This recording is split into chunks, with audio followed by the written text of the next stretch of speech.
लोगों से मुलाकात पहली है। मैं सबको नववर्ष की भी शुभकामनाएं दे देता हूं। और आज 4-5 विषय थे जिनको हम टच करना चाह रहे थे। लंबा समय हो गया आप लोगों से चर्चा हुए।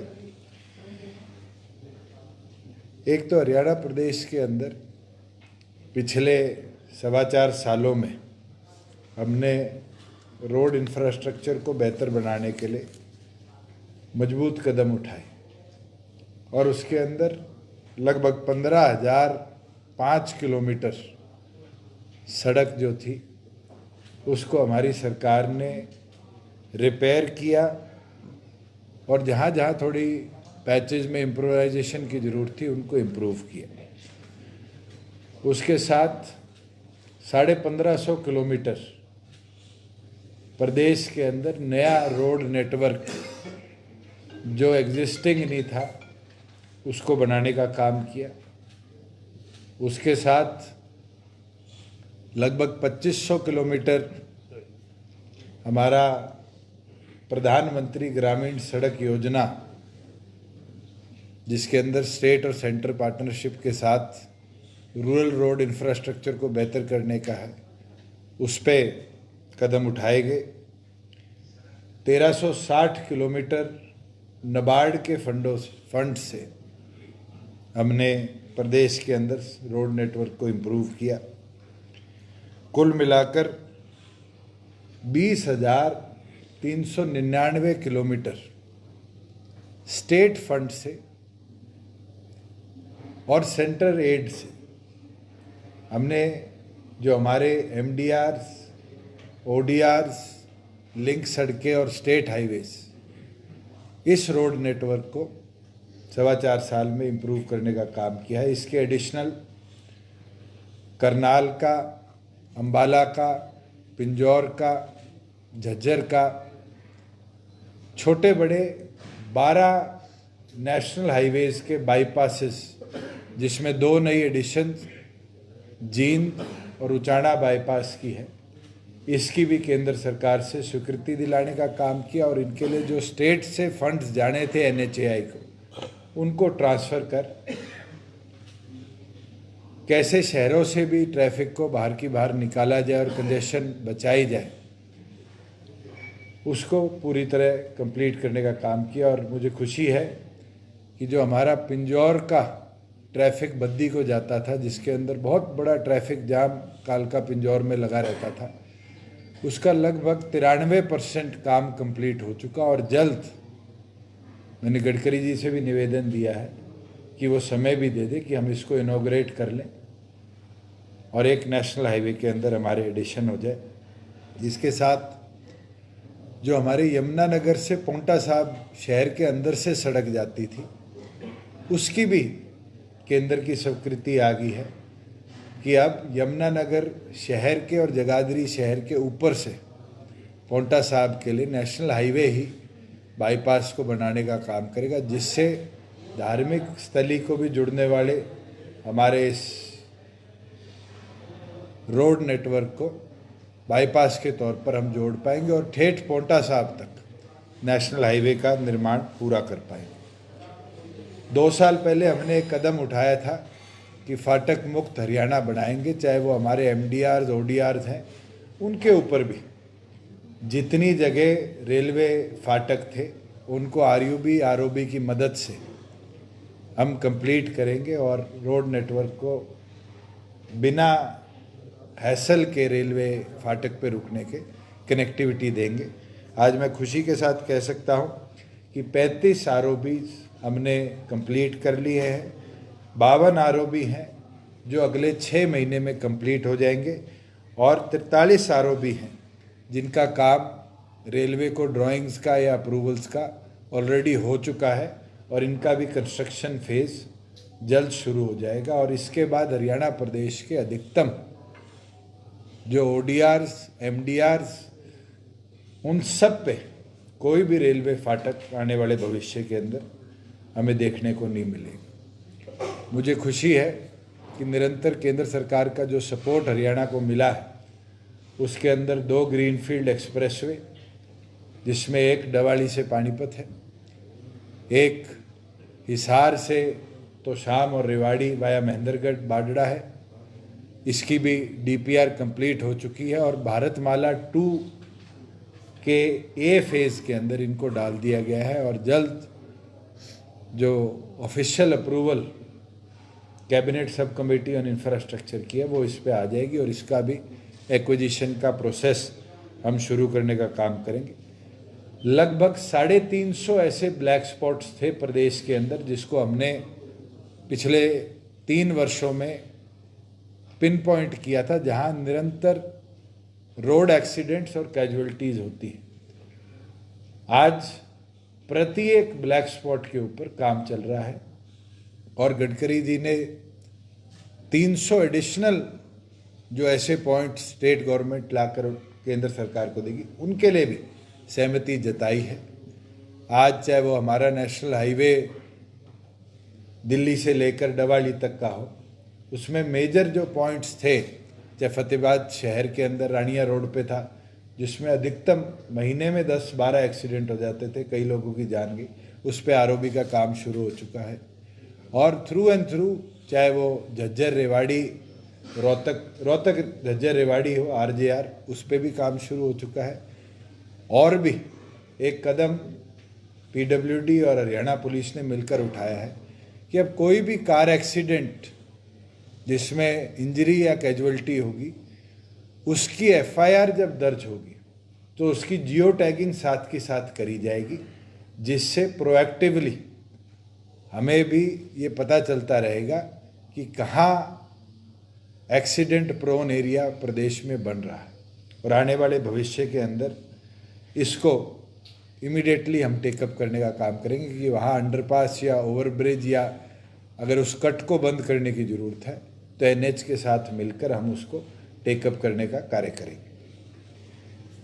इसके साथ लगभग 750 करोड़ की लागत से हिसार में एलिवेटेड पिछले बजट में मंजूर हुआ था, जिसकी डीपीआर भी कंप्लीट होगी और हमने जायका को भेज दिया है कि फंड्स अप्रूवल जैसे ही जायका से आते हैं 1% इंटरेस्ट पे हिसार एलिवेटेड रोड का कार्य भी प्रदेश में हम जल्द शुरू करने का काम करेंगे।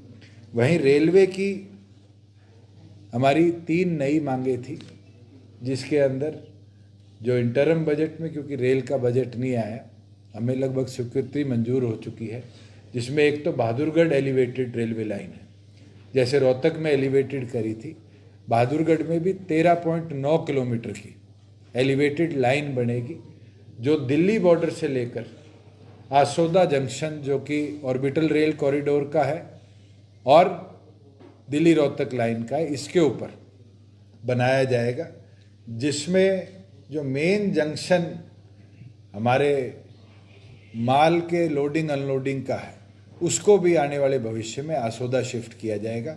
पैसेंजर टर्मिनल को बहादुरगढ़ में छोड़ा जाएगा, जिससे डीकंजेशन भी होगी और बहादुरगढ़ शहर में जो एक ओवरब्रिज है, 3 अंडरपासेस हैं और 4 रेलवे फाटक है, उससे पूरी तौर पर निजात मिलेगी। इसकी मंजूरी भी हमें केंद्र सरकार ने सहमति के साथ देने का काम किया है। एक नई रेलवे लाइन जो एक्सटेंशन है दिल्ली गुड़गांव फारूक नगर रेलवे लाइन की एक्सपेंशन और फारूक नगर से नई railway line Jhajjar Rewari Rohtak line तक उसके साथ जोड़ने की, और इसका सर्वे भी कंप्लीट हो चुका है। और 0.9 जब रेलवे ट्रैफिक इस पे आता है तो केंद्र सरकार नई लाइन की मंजूरी देती है। मुझे खुशी है कि 1.78 ट्रैफिक वेलोसिटी इस पे मार्क हुई है और एक रेलवे के लिए एक प्रॉफिटेबल रेलवे लाइन भी है। और इसके अंदर रेल मंत्री ने हमें सहमति भी दी है कि पूरा प्रोजेक्ट केंद्र सरकार के फंड्स के ऊपर इसको टेकअप किया जाएगा। वहीं पिछले 2 वर्ष पहले हरियाणा में हमने बीपीएल की जो लिमिट थी उसको 1,20,000 प्रति परिवार से बढ़ाकर 1,80,000 पर पहुंचाने का काम किया था। बहुत लोगों ने कहा कि इससे परिवार पहचान पत्र के डाटा को जोड़ा जाएगा तो बहुत से लोगों के राशन कार्ड इसमें कटेंगे। मैं आज एक चीज़ संक्षेप में आपके साथ शेयर करना चाहता हूँ कि हरियाणा प्रदेश के अंदर जब हमने बीपीएल की श्रेणी को रिवाइज किया, इसके बाद प्रदेश में बीपीएल परिवारों की या लाभार्थियों की संख्या जो है वो घटी नहीं है। दिसंबर 2022 में जब ये कदम उठाया गया 26,94,484 प्रदेश में राशन कार्ड थे और 1,22,12,778 इसमें लाभार्थी थे। आज नए बीपीएल श्रेणी की लिमिट के बाद और पीपीपी डाटा लिंकेज के बाद जनवरी 2024 के अंत का जो डाटा है 31 जनवरी का, इसके अंदर हरियाणा प्रदेश में 44,86,954 आज पीले राशन कार्ड प्रदेश में हैं और जनसंख्या के अंदर जो लाभार्थी हैं वो 1,79,44,045 है। इसका मतलब है कि प्रदेश के अंदर आज के दिन लगभग 57 लाख नए नागरिक हैं जिनको बीपीएल श्रेणी में हमारी सरकार ने जोड़ने का काम किया है और जोड़कर ये सुविधाएं जो राशन की है वो उन तक पहुंचाने का काम करा है। पीछे दिक्कत आई थी क्योंकि ये नंबर्स बढ़ गए थे और एलोकेशन केंद्र सरकार की जो थी वो फुलफिल नहीं हो रही थी। लगभग 68-69% लाभार्थियों तक ये लाभ पहुंच रहा था। केंद्र से हमें पत्र मिल गया है, स्टेट अब वीट नेफेड से और सेंट्रल गवर्नमेंट एजेंसी से परचेज करेगी, शुगर परचेज हमारी शुगर मिल से करेंगी और वो लाभ जो पिछला है वो भी फुलफिल किया जाएगा और प्रत्येक बीपीएल राशन कार्ड होल्डर को इस चीज़ का लाभ दिया जाएगा। एक कदम और हमने एडिशनल उठाया है। पीछे हमने डीबीटी कर सनफ्लावर मस्टर्ड ऑयल का पैसा लोगों को दिया था। ये मांग बारी बारी आ रही थी लोगों से कि जी हमें मस्टर्ड ऑयल दे दीजिए, डीबीटी मत करिए। हमने इस साल अब एक प्रपोजल हैफेड को भी भेजा था और हैफेड ने भी उसकी मंजूरी हमें दे दी है, क्योंकि पिछले वर्ष सनफ्लावर ग्रोइंग फार्मर्स ने भी प्रोटेस्ट किया था एमएसपी दी जाए। तो हम जो अब फाइनेंशियल ईयर शुरू होगा, इस फाइनेंशियल ईयर में अपॉन रिक्वेस्ट जो डिस्ट्रिक्ट से आएंगी, बैलेंस अप्रोच में आम नागरिक को दोनों तरह का तेल, सरसों का तेल भी और सूरजमुखी का तेल, मस्टर्ड ऑयल के साथ साथ सनफ्लावर ऑयल भी हम हैफेड का उपलब्ध कराएंगे। नागरिक जो लेना चाहे वो उसके डिस्ट्रिक्ट की जो रिपोर्ट हमें आएगी हेड ऑफिस में, उसको बैलेंस कर हम लाभार्थियों को दिलवाना चाहेंगे। जहाँ बात मुआवजे की आती है, मैं आज बड़ी खुशी के साथ कह सकता हूँ कि 2019 से लेकर 2024 की शुरुआत होगी और इस पूरे समय में हरियाणा प्रदेश की सरकार ने अलग अलग समय पर राबी में, खरीफ में या फ्लड्स के दौरान जब जब फार्मर्स की क्रॉप लॉसेस हुई हैं 16,000 करोड़ रुपया हमने हमारे फार्मर्स को डीबीटी के माध्यम से पिछले एक वर्ष से और अकाउंट के अंदर पैसा ट्रांसफ़र पिछले 4 वर्ष से कर देने का काम किया है। आज भी कई जगह से मेरे पास मांग आई है कि परसों ओले गिरे थे, उससे भी कई जगह क्रॉप लॉसेस है। अब भी अगले 3 दिन रेन प्रिडिक्टिव है।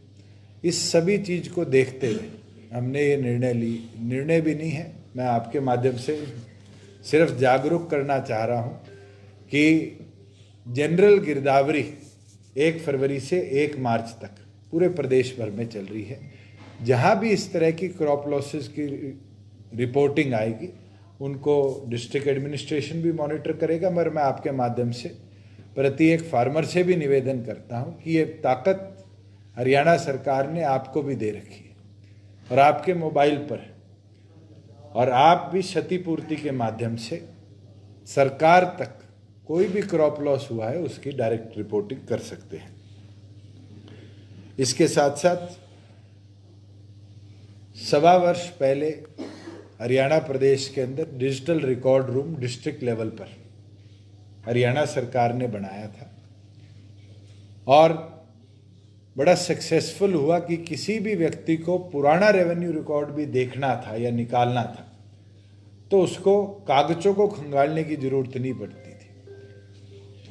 देश में सबसे आधुनिक डिजिटल रिकॉर्ड रूम किसी के पास था तो हरियाणा सरकार के रेवेन्यू विभाग के पास था, मगर उसमें कई जगह से डिमांड आई कि जी कमिश्नरेट का रिकॉर्ड नहीं मिलता, FCR ऑफिसेज का रिकॉर्ड नहीं मिलता, और साथ में जो सब डिवीज़न और तहसील और कानूगो पटवार खाने हैं इनका रिकॉर्ड भी हम समय अनुसार नहीं ले सकते।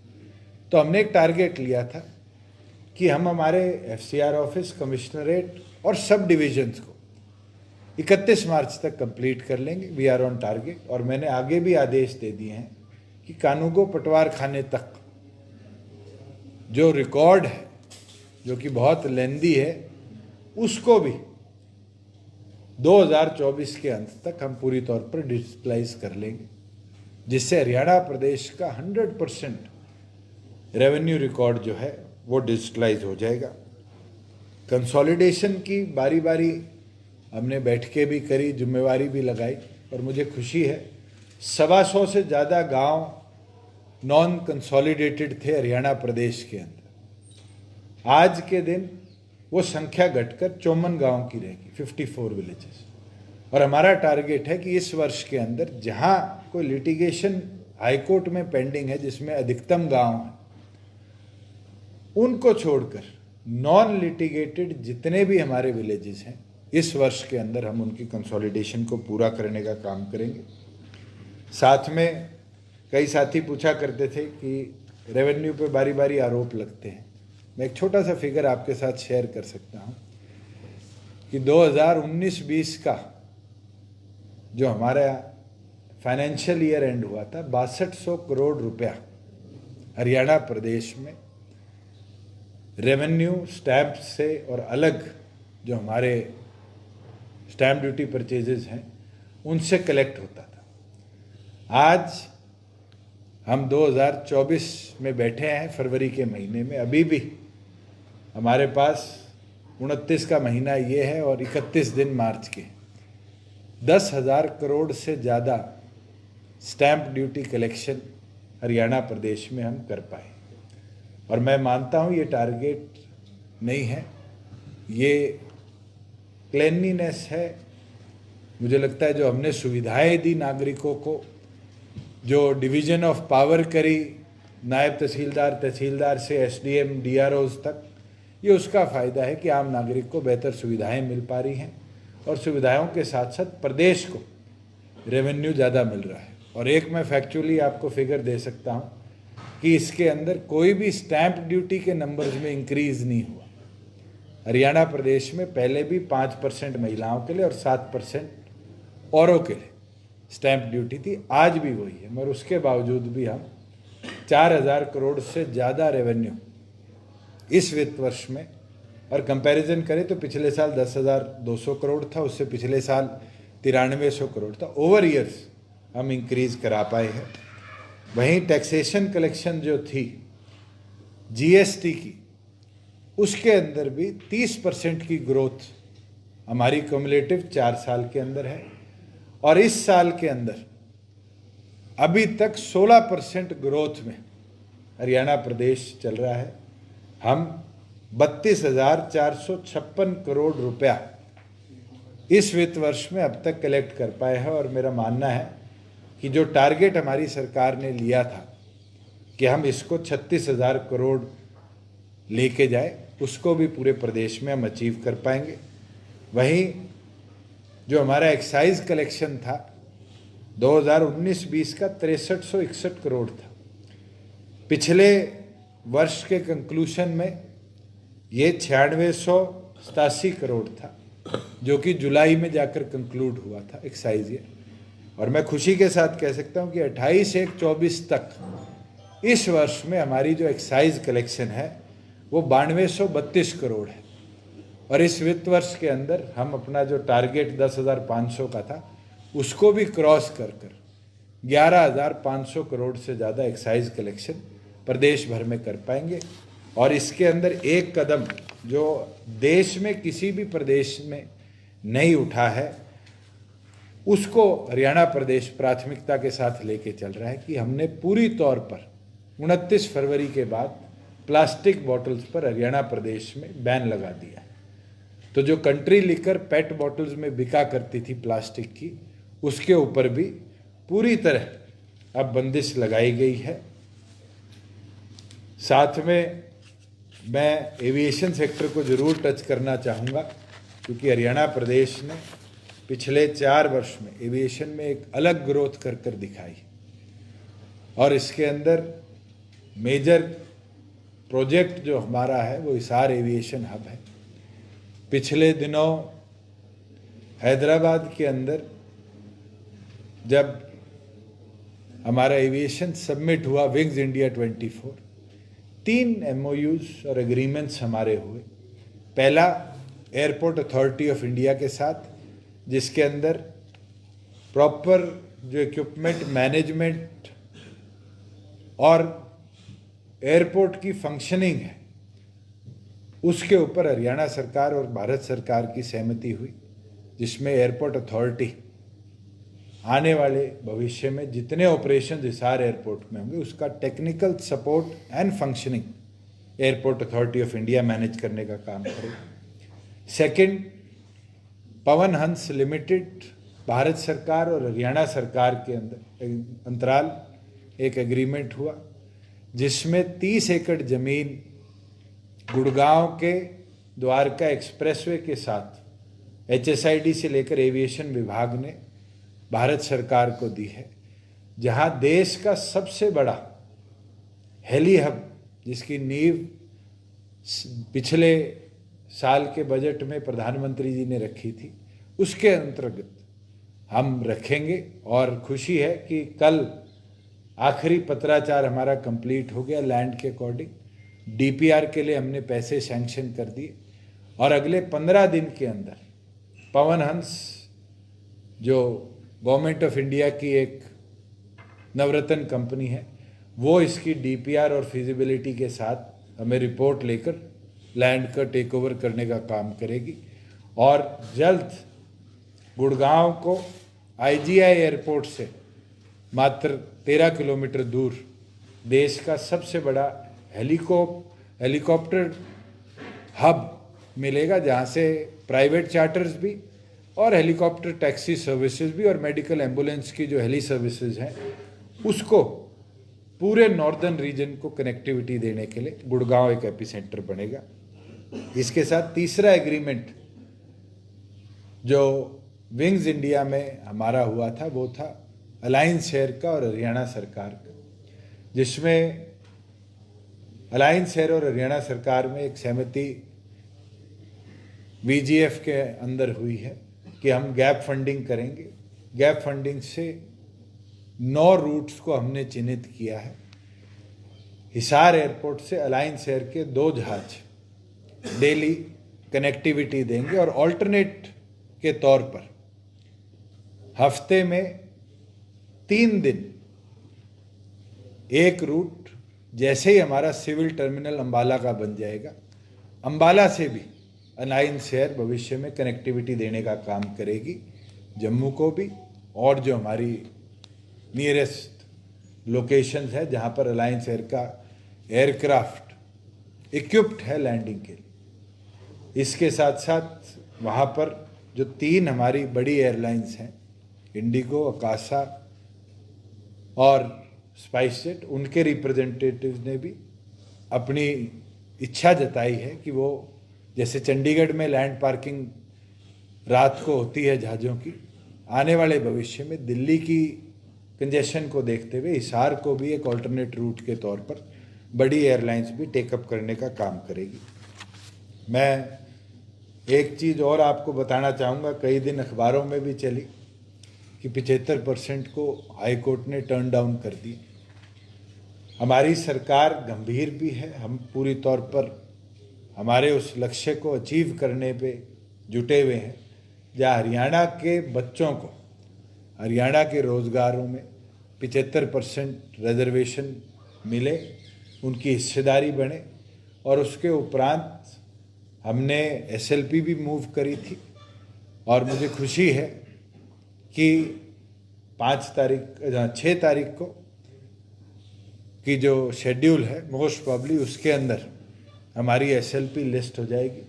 सॉलिसिटर जनरल जो हमारे हैं तुषार मेहता जी, उनको हमने एंगेज किया है कि वो हरियाणा सरकार की तरफ से अपना पक्ष रखेंगे और ये जो ऑर्डर आया है इसको स्टेट असाइड कर कॉन्स्टिट्यूशनल पॉइंट्स को देखते हुए हरियाणा प्रदेश के अंदर कैसे ये अधिकार युवाओं को मिले, उसके उपरांत हमारी पक्ष की आवाज़ रखते हुए हमारे पक्ष के अंदर हमें पूरी उम्मीद है कि ये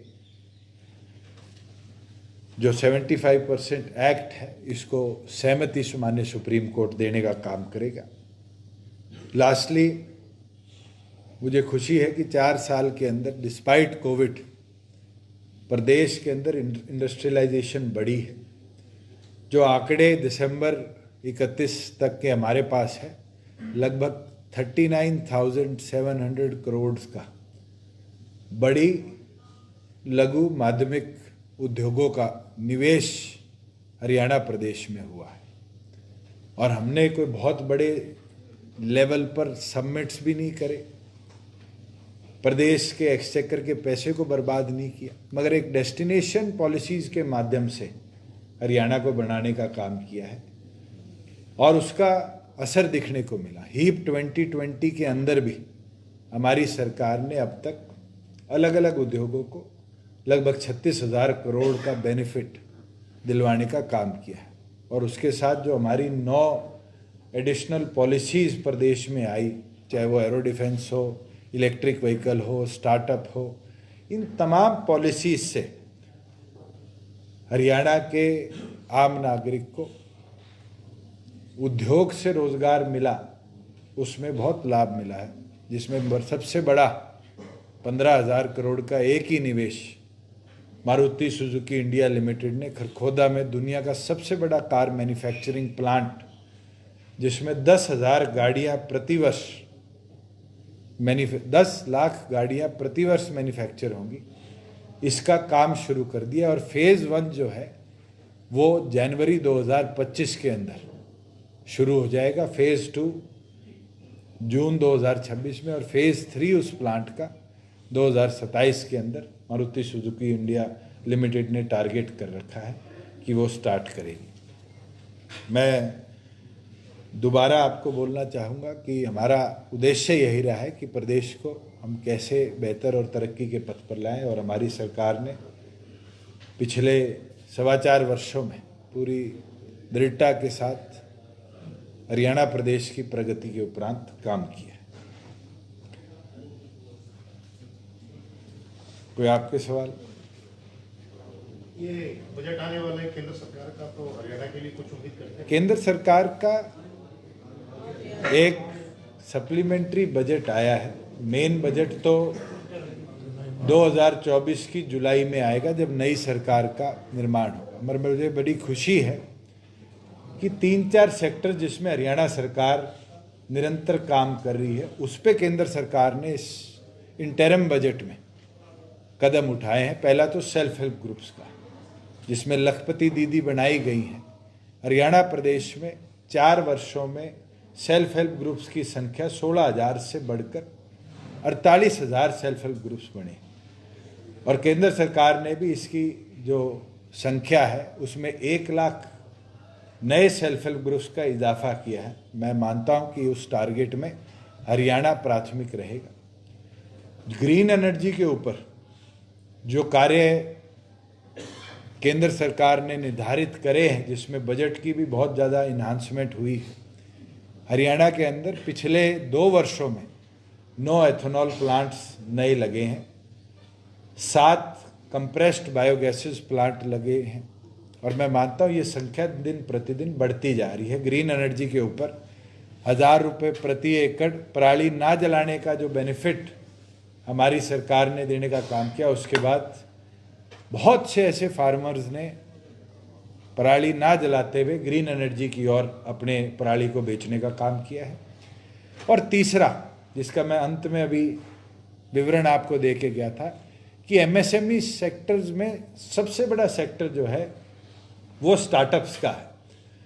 स्टार्टअप बेनिफिट्स जो थे उसके अंदर जो 1 साल की तिथि के अंदर इजाफा करा है, मुझे लगता है कि यूनिकॉर्न्स इसलिए ही हरियाणा प्रदेश में 10 में से 5 आए, क्योंकि स्टार्टअप पॉलिसीज़ भी हमारी बेहतर थी और केंद्र सरकार की पॉलिसी का भी बेनिफिट स्टार्टअप्स उठा पाए। तो मैं तो केंद्र सरकार का आभार प्रकट करता हूँ कि हमारे कदमों को कहीं ना कहीं और आगे ले जाने के लिए जो उनका नए इंटरम बजट के कदम है वो और ज़्यादा सहयोग करने का काम करें।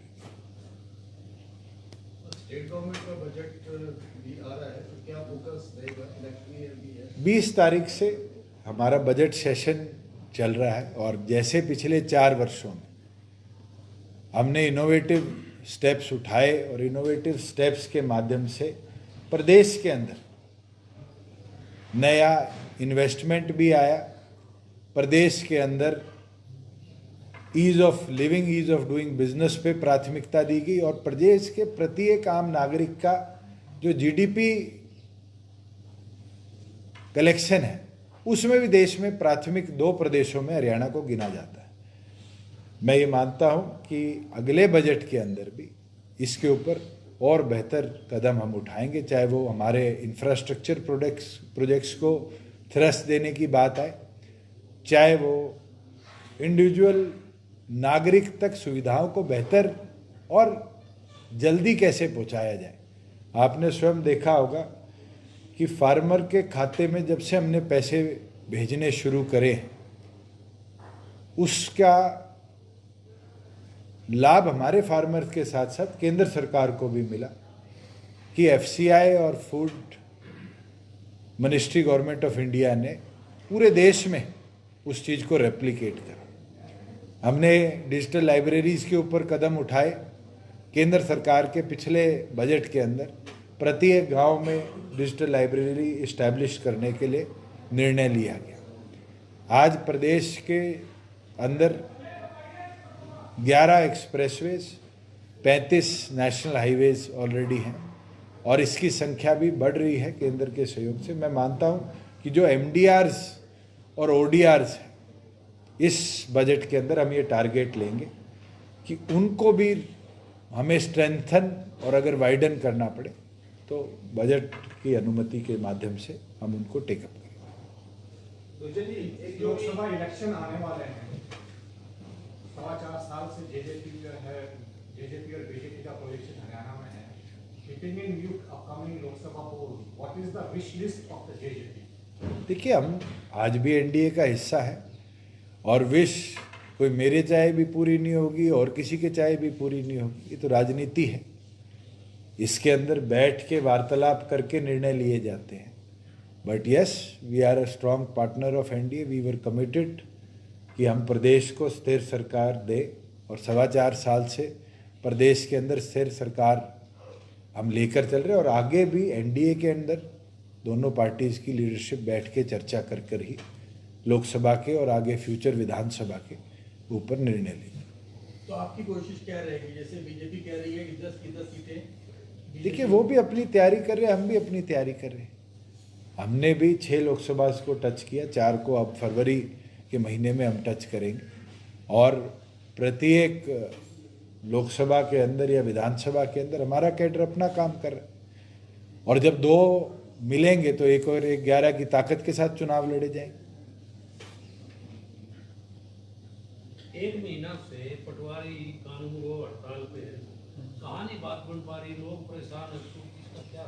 उनके साथ एफसीआर लेवल पे भी 2 दौर की चर्चा होगी है। पहली चीज़, जो उनके पे ग्रेड को 35,000 के लगभग ले जाने की बात थी, सरकार ने उस पर सहमति दे दी है। फाइनेंस के पास अप्रूवल के लिए फाइल भेज दी थी और मुझे लगता है जल्द वो अप्रूवल भी हो जाएगा और उसके अनुसार उनके जो पे ग्रेड के अंदर इंक्रीज था उसको सरकार करने का काम करेगी। डिजिटलाइजेशन यूटिलाइजेशन की बात है या जो और कदम उठाने की बात है, मुझे लगता है एडमिनिस्ट्रेटिव लेवल पर ही ये छोटे छोटे जो हैसल्स हैं इनको हम रिजॉल्व कराने में कामयाब रहे।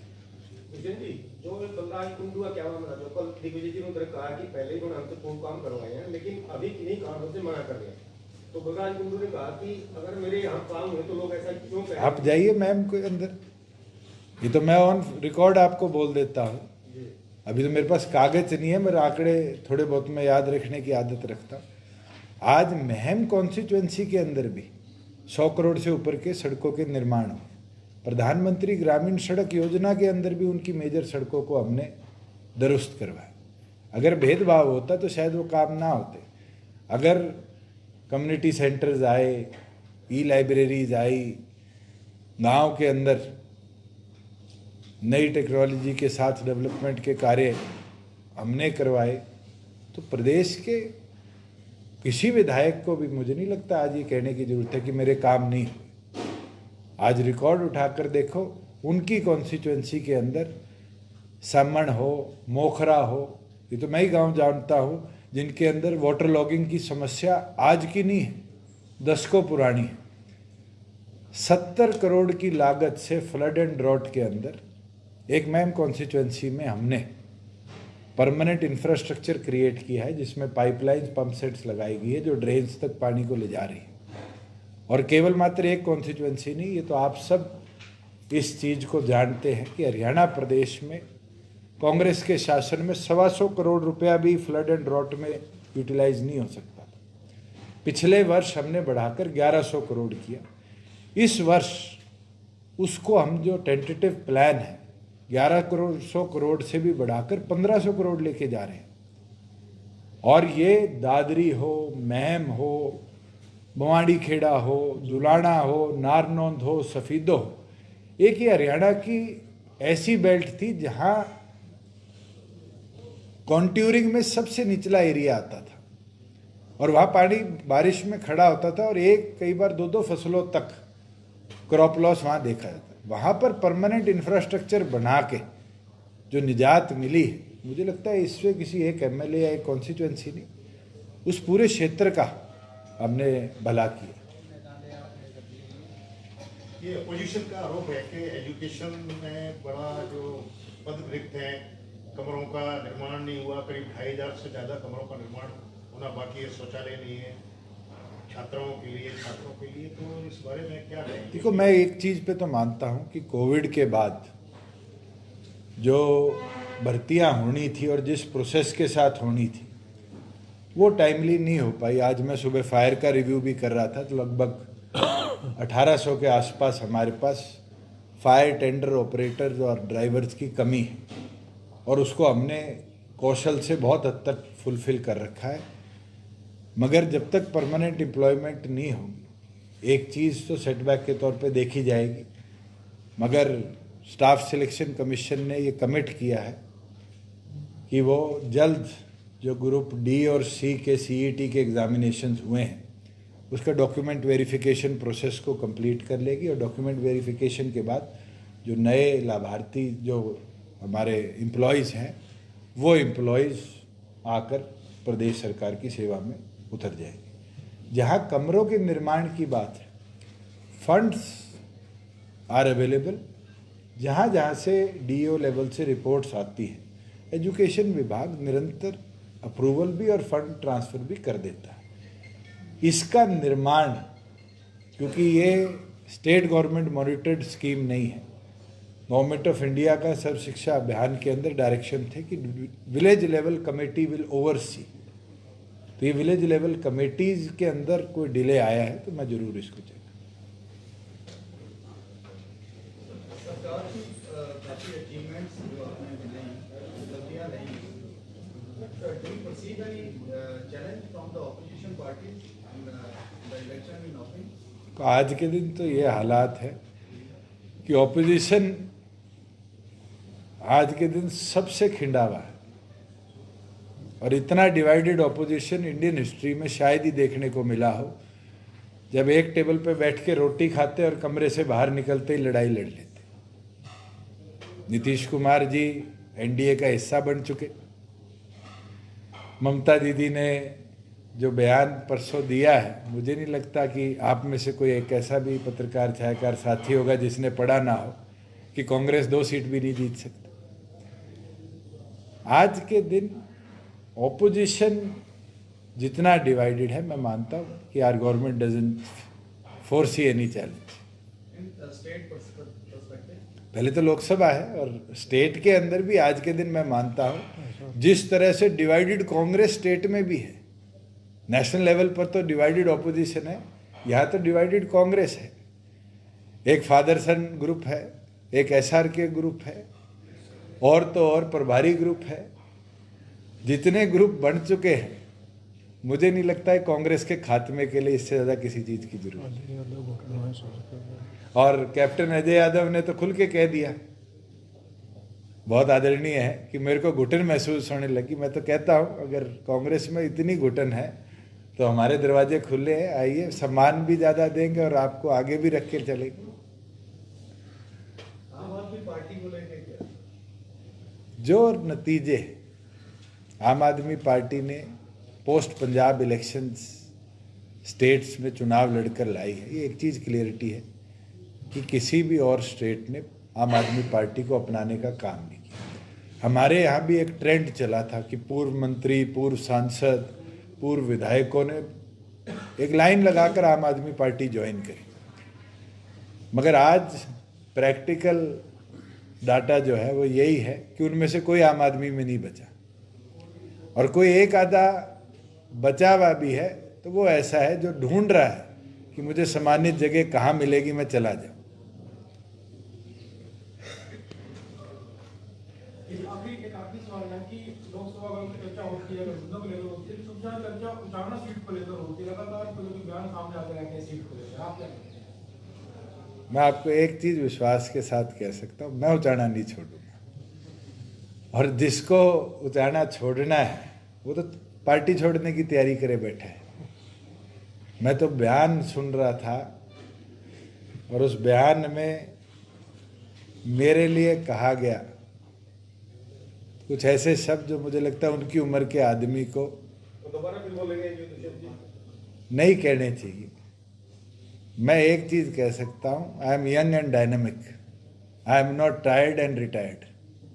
मुझे लगता है इतना ही बहुत है उन लोगों के लिए जो आज आयु के उस पल में आ गए जिस पल में उनको 3 चुनाव हो गए ये कहते हुए मेरा अंतिम चुनाव है।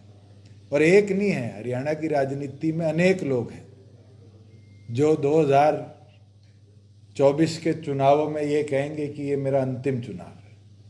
मैं आपको विश्वास के साथ कह सकता हूँ, I am 35 and I will not retire till 80। That means I have 45 years of practical politics ahead of me. I will work for betterment of this country, betterment of our state, and how to take this state forward in a manner कि ये देश के प्राथमिक राज्यों में हमेशा गिनी जाए। मेरा कर्तव्य है, जिम्मेवारी है, और 10 साल की इलेक्टेड पॉलिटिक्स के अंदर मैंने इसी जिम्मेवारी के साथ काम किया है। चाहे as a member of parliament काम किया हो, मुझे लगा ट्रैक्टर पार्लियामेंट में ले जाना पड़ेगा फार्मर्स के लिए कि वो टैक्सेबल ऑब्जेक्ट व्हीकल ना बने, मैं लेके गया। मुझे हरियाणा प्रदेश की जिम्मेवारी मिली, मैंने कदम उठाए किसान के खाते में पैसे देने का, 2 दिन में उसका पैसा पहुंचे, उसको सशक्त कैसे बनाया जाए। I am successful. इकलौता राज्य हरियाणा है जिसमें 14 फसलें एमएसपी पर खरीदी जाती है, और मैं तो चाहता हूं कि हमारे प्रदेश के फार्मर्स ऑल्टरनेटिव क्रॉप्स पे भी आएं, कि हम उन क्रॉप्स को भी एमएसपी पर खरीदने का काम करें। आज के दिन 3000 एमटीबी नहीं, 3000 टन मूंगफली आई। हमने उसके लिए भी 3 मंडियां निर्धारित करी। ये हमारी सोच है कि प्रदेश के प्रत्येक फार्मर को जो सरकारी हमारे आश्वासन है एमएसपी का, उसका लाभ दिया जाए। And Haryana has been a model state जिसने average 7 lakh metric tonne paddy और 67 लाख एवरेज वीट प्रोक्योर किया है पिछले 4 साल में। और इस एवरेज के अंतराल लगभग 12-13 हज़ार करोड़, कुल मिला के 25,000 करोड़ एक वित्त वर्ष के हम सक्सेसफुल रहे हैं, जो डीबीटी के माध्यम से फार्मर के खाते में हम भेज पाए। और साथ में पहली राज्य ये हरियाणा बना है जिसमें आपकी क्रॉप लॉस हो तो आपको फिर ब्यौरा रजिस्ट्रों पे नहीं देना पड़ता, डिजिटली हम इसको मॉनिटर करते हैं और 30 डेज के अंदर फार्मर के खाते के अंदर उसका बेनिफिट पहुंचाने। Thank you ji. ईडी की कार्रवाई को अपोजिशन पॉलिटिकल बोलता है, आप क्या मानते हैं? जो दोषी है उसको डरना चाहिए, जो निर्दोष है उसको डरना नहीं चाहिए। और अगर पॉलिटिकल वेंडेटा है तो उन लोगों को इतिहास देखना चाहिए। ये इमरजेंसी का दौर भी इस देश ने देखा है, जब सभी पॉलिटिकल लोगों को 19 महीने जेलों के अंदर रखा गया, जिसके अंदर ज्योति माता सिंधिया जैसी निडर लेडी को भी दिल्ली की तिहाड़ जेल में रखा गया, चौधरी देवीलाल जी को भी रखा गया, सरदार प्रकाश सिंह बादल जी को भी रखा गया। वो तो नहीं घबराए सजा काटने से। आज सीबीआई के दुरुपयोग की हम बात करते थे, चौधरी ओम प्रकाश चौटाला जी को, चौधरी अजय सिंह चौटाला जी को 10 साल तिहाड़ कटवाई। आरोप क्या था? 1 रुपया का लेन देन नहीं था। जिनके पीछे ईडी पड़ी है उसमें तो पैसा भी है, लाभ भी है, ट्रेल भी है। उसके बाद वो लोग कहते हैं दुरुपयोग हो रहा है। मुझे लगता है ये लोगों के मन में घबराहट है। इसमें तो मैं लालू जी को निडर मानता हूँ, जो हर रोज जाकर खड़े तो होते हैं। मैं उनकी उम्र में, उनकी सेहत, जिनकी किडनी ट्रांसप्लांट हुई, आई अप्रिशिएट हिज बोल्डनेस कि वो घबराए नहीं। आप देख लेना, भूपेंद्र सिंह हुड्डा जी को 4 बार और बुलाएंगे, 10 किलो वजन कम हो जाएगा। Thank you.